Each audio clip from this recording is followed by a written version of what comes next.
There we go. Hello, everybody. Welcome to Between Two Teachers. And we're back. We took a little break.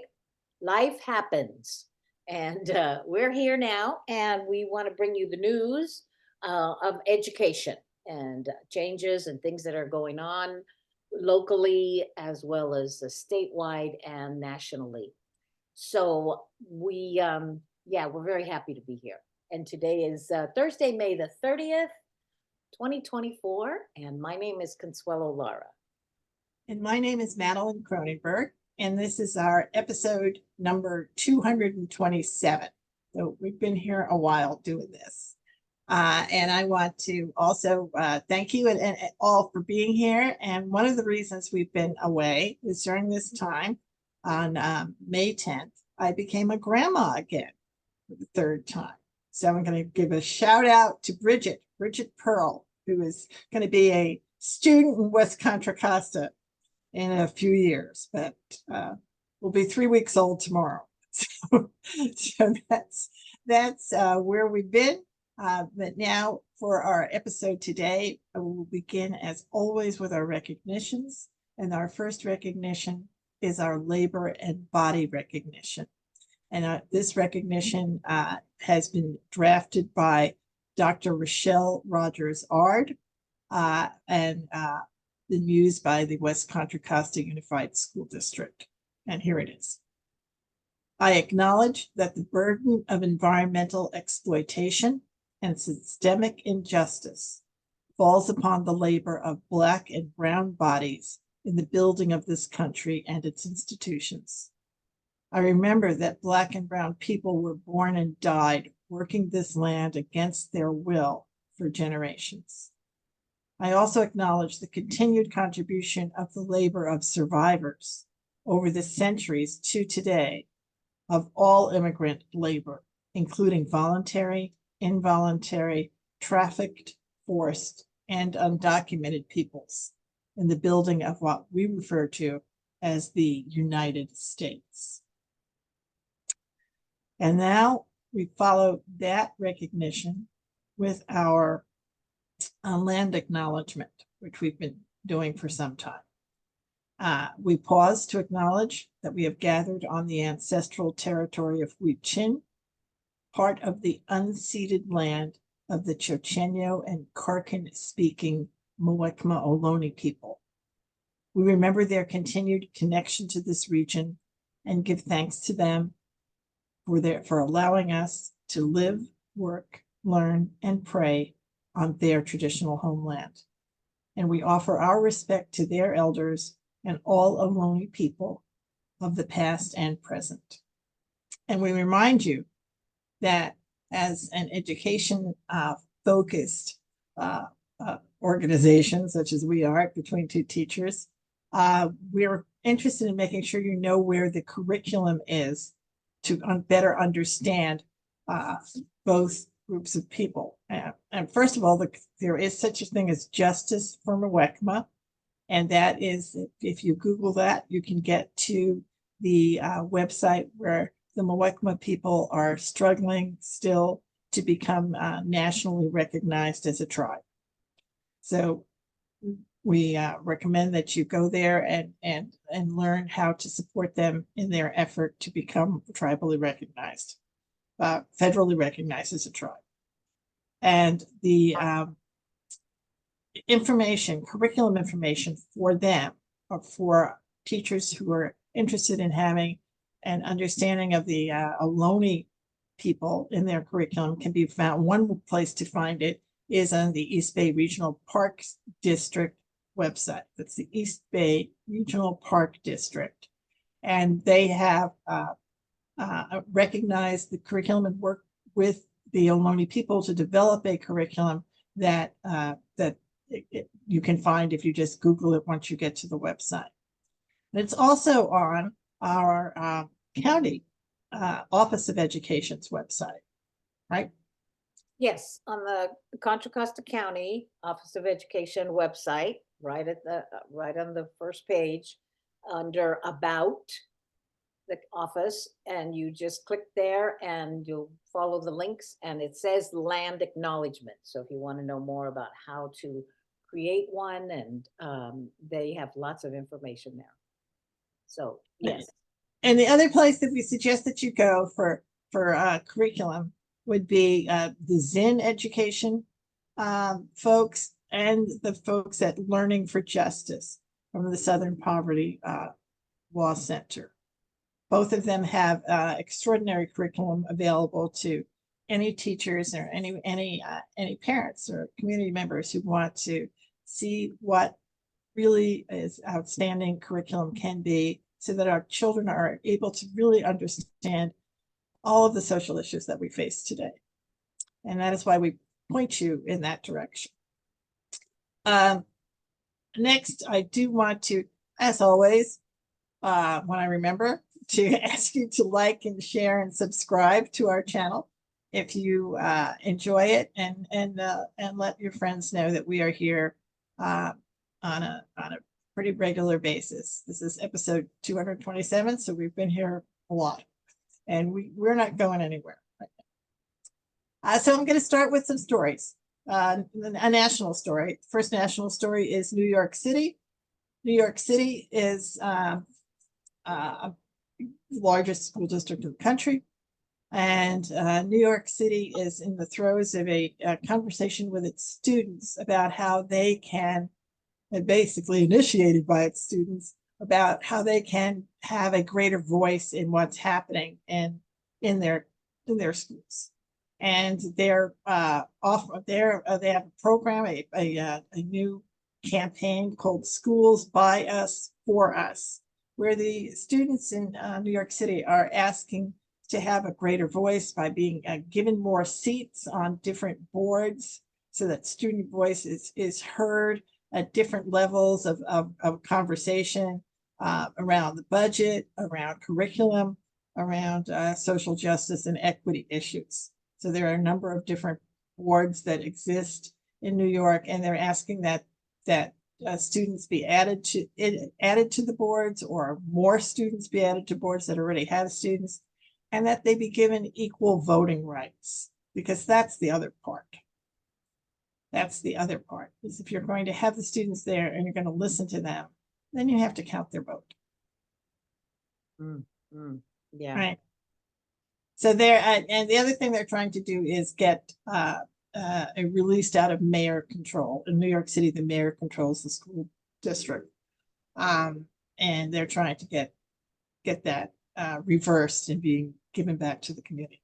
So it's a very big project. They're working very hard, and I just wanted to give a shout out to them, because this is what's happening in the largest school district in the country. So it's worth noting.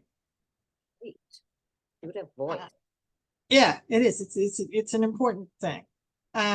In California, I just was going to point out, the California superintendents, there are all kinds of issues that happen with our superintendents. There's in Fresno, they've renewed their search. They just hired a consultant who they're paying $100,000 to begin to basically give leadership skills to the board to help them frame how they're going to start their search for their superintendent.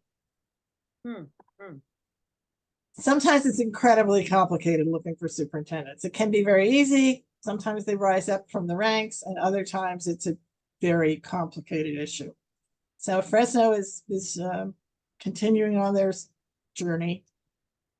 There's a superintendent in Poway who was fired, and she was fired for doing something that no superintendent should do. This should not be even close to being a problem, but it was for her. And in her case, there was a allegation that apparently was proven by investigation that she retaliated against a student and the student's family of a child who was on a softball team with her daughter. So she brought her family into her job and then retaliated against this child for whatever her reasons were. They're saying that the reason is that she didn't clap for her during that she just was not supportive. So whatever the reasons may be, uh,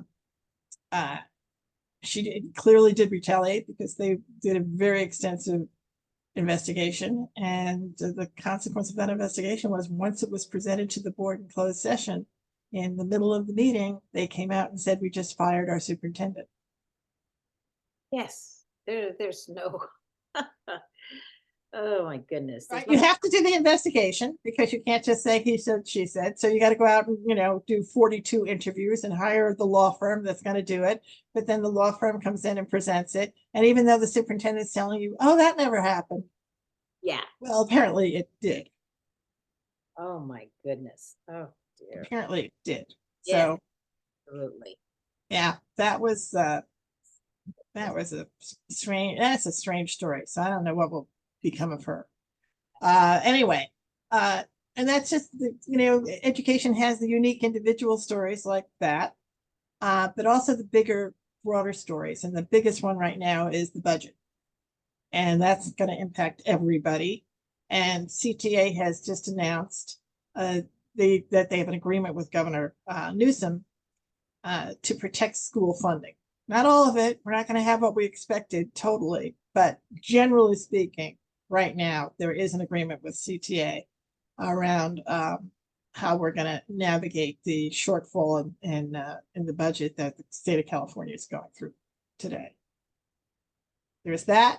Then the other thing I wanted to point out around funding and negotiations is the importance of looking at different ways of doing negotiations. And there is an organization. Let's see if I can share my screen.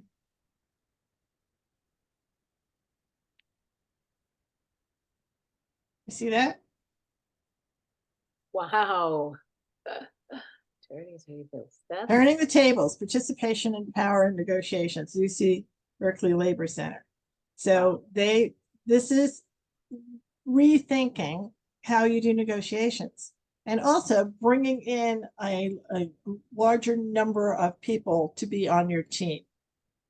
And I think that, it is time to shake up how we do negotiations. And so this is a really excellent way to do it. So there's a variety of school districts that are looking at changing Yeah. how to do negotiations. And it's in that realm of shared governance that we talk about quite a bit. Right.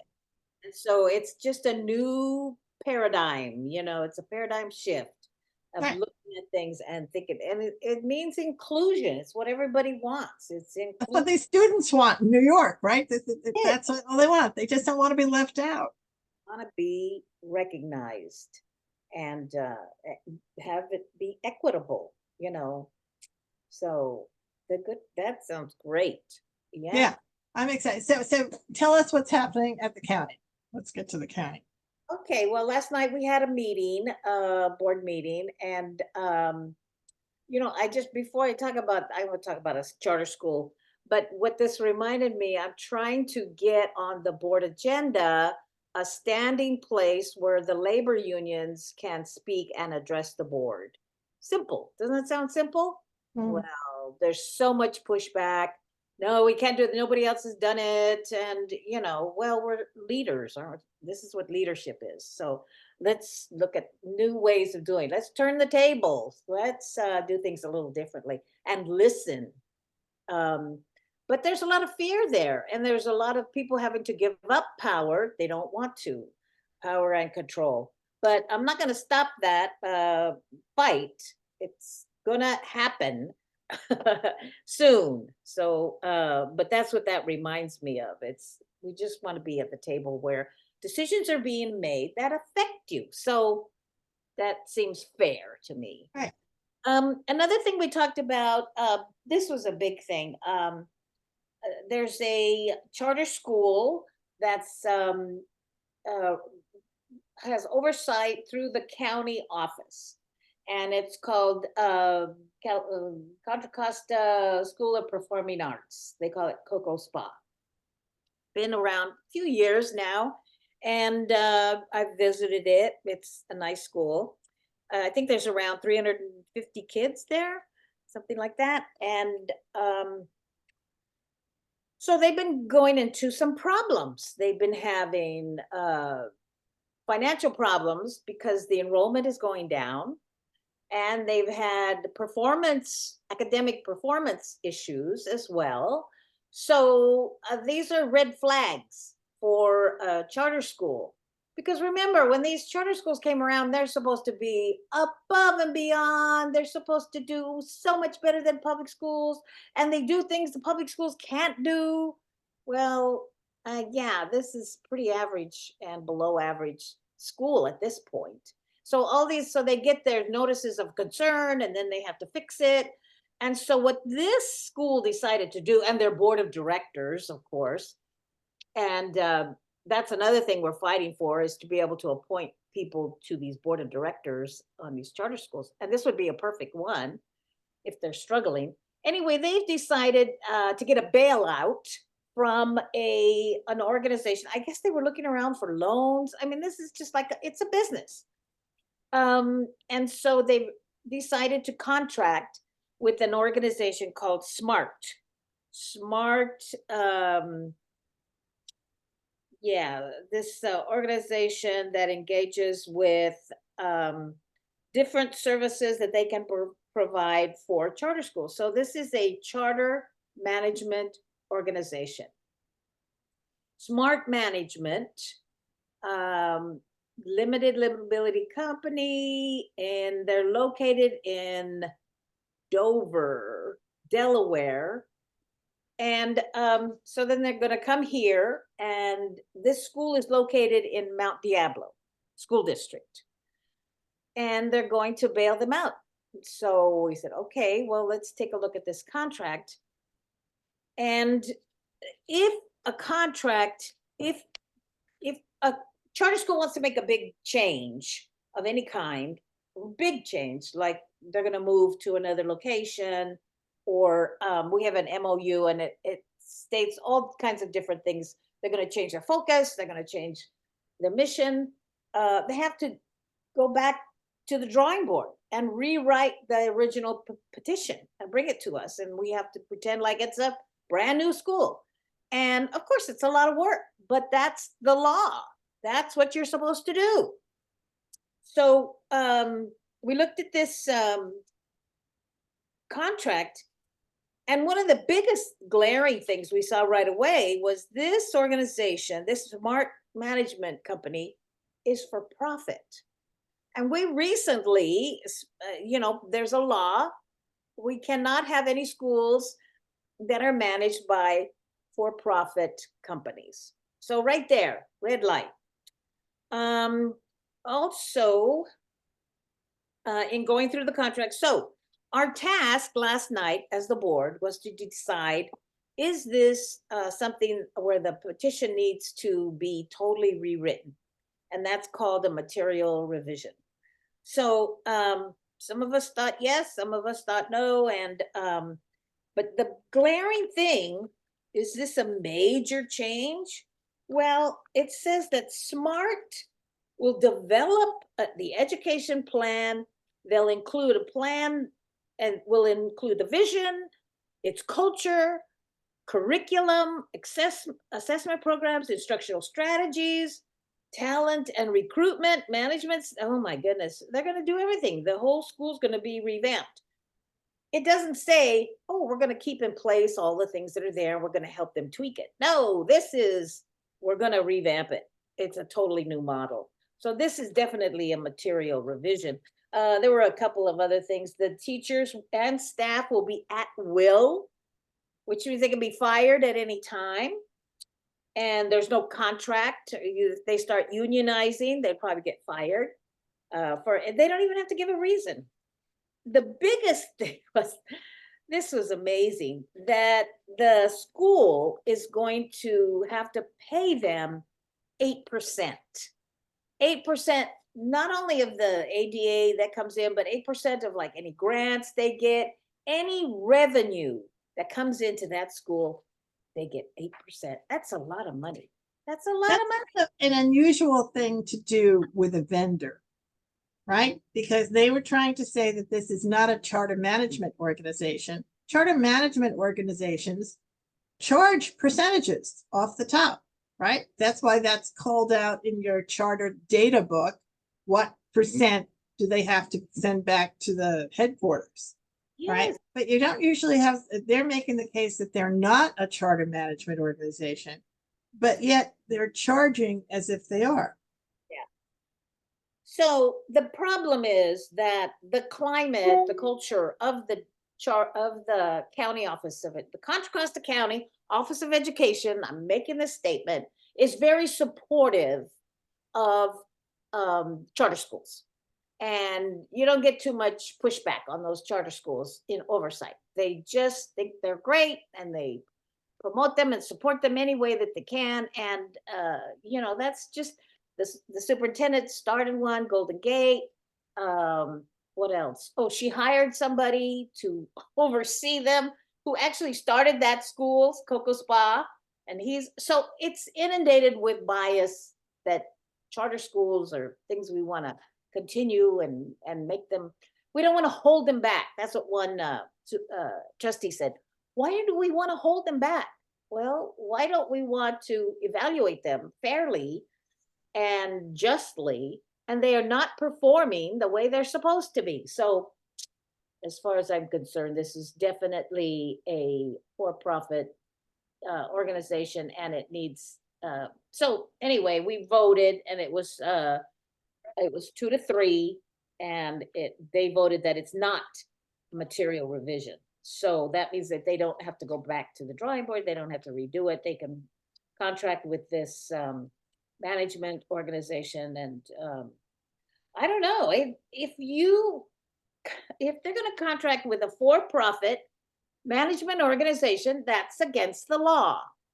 That's how I see it. That's my perspective. What they did was redraft an MOU. What they had seems to be that they had some attorneys redraft the original agreement in such a way that they believe it goes around the intent of the law.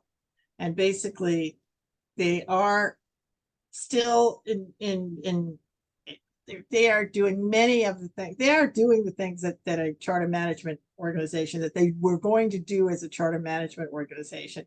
They've just recast it, and they've then said that they're going to have, the board is going to have to rubber stamp or approve certain things. And by saying that, they now can recast themselves as not being a charter management organization.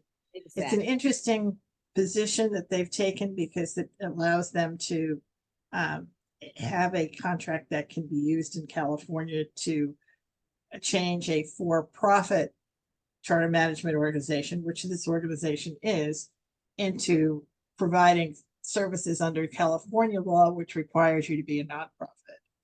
And that's really, to me, what the key is here. Yeah. So When we heard, well, we're gonna, at the beginning, we started asking all these questions, and luckily, we've got a board member does her homework and talked about it being for profit. And so the response was, well, we're gonna turn it over to our lawyers so they can see, oh, really? So they can tweak it, and so they can just kind of bend the law a little bit. We won't be breaking it. So, but that's what charter schools do. They've got, tons of lawyers that they can hire. They're not cheap. And they've got, no, schools don't do that. Public schools don't do that. And so it's a business. And anybody that thinks it's not, is not seeing everything. They don't look at the big picture.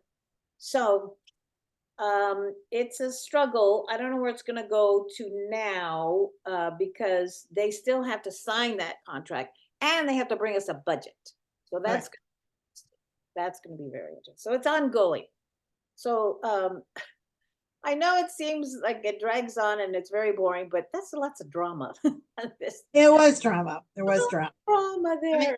This is an interesting week for charter schools. I think that that in Texas, just the night before, charter schools had this giant win because Governor Abbott, after spending like $15 million on these different races through a variety of PACs that he is aligned with, Governor Abbott successfully got the votes he needs to be able to bring charter schools into Texas. Statewide. Mhm. Gosh.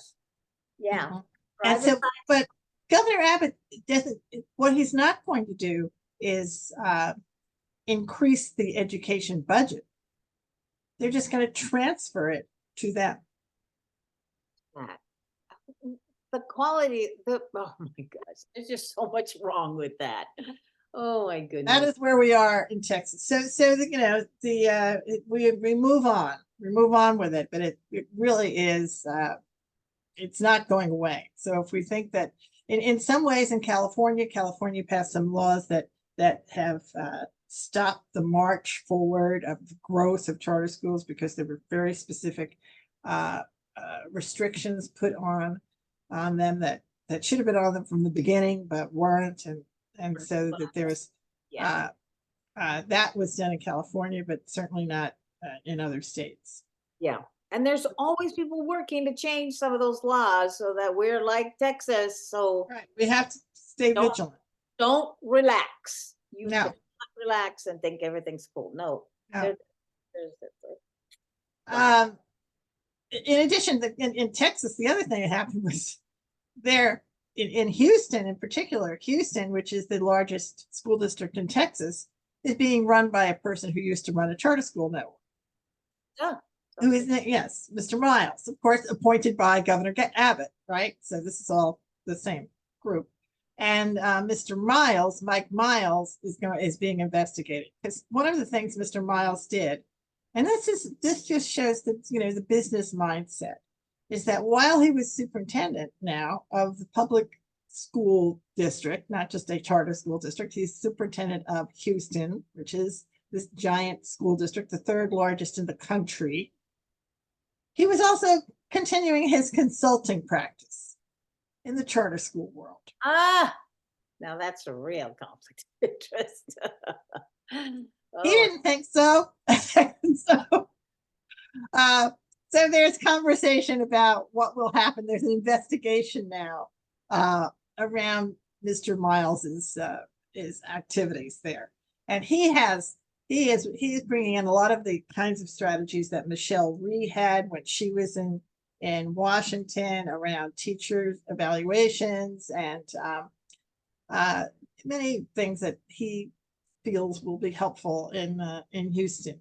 And so now one thing that's going to happen in Houston is they're going to have a lot more charter schools. So this will be easy for him. This is a easy thing for him to navigate. Oh, Texas. Oh my gosh. Yes, these are big issues in education nationwide. They really are. Yeah, They are. really are. The happy news, we'll do some happy news. First one is that the teachers unions in Contra Costa County have pretty much all settled. I don't think anybody is still out, right? We'd had a point where there were like 4 or 5 that were not settled, but I think the county was the last one to settle, and they have now settled. I talked about them. There's new people have been appointed in our district in West Contra Costa. We have a new gentleman appointed to be principal at Pinole Valley High, which has been there had been a lot of controversy around that. And so Mr. Todd Irving is going to be the new principal there. And finally, let's just talk about some shout outs. I wanted to give a shout out to somebody, a principal in Montana. Let's find Superintendent. He's a superintendent. Superintendent. Sorry, thank you. Superintendent. Exactly. He is the superintendent. Where is he? Here he is. Let's share that.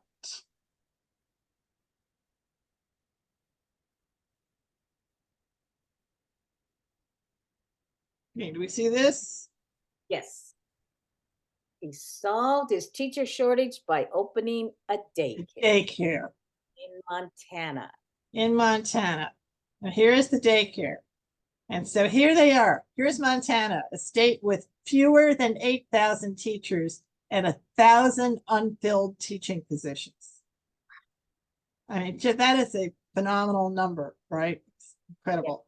Yeah. So administrators credit a blue-hued room strewn with toys and high chairs, the Little Diamondbacks Daycare, located inside the district's K. They have one school. Ah, The district's K-12 school. Steps from the cafeteria and the library. There it is. There are the children in this school. simple, simple thing. He added childcare. And this is, all right, here he is. This is There our he is. Superintendent Jeremy Locke of Dutton Brady District. All he needs is a hat. He looks like Montana. Well, he is Montana. Montana. He is Montana, but he came up with a great idea. Wonderful. This is the thing, and he did it, and he executed it. And Yeah. the consequences of him doing that is he is fully staffed. He's fully staffed. He's fully staffed. So that he's fully staffed, and even though if we go back down here, let me roll down to the end because I find this fascinating to understand. People don't understand. Maybe it's not in here. It's in the other one. The situation in Montana is that they are incredibly low paid, and they're the lowest paid. Their average salary in Montana, starting salary is $36,000, right? Whereas the states that are bordering them have 40,000, and one of them is 51,000 starting. So it's a very low starting salary. He's in this particular case, he's like on the Canadian border. Yeah. It's a struggle for him to find people. But you can see how determined he is. There he is, Mr. Locke. That is just so smart. So that's a shout out to him.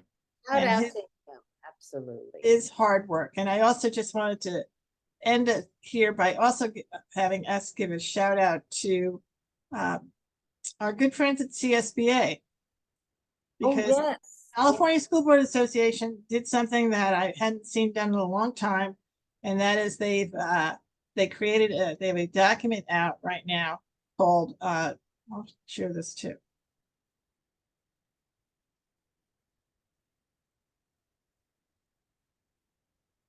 See that?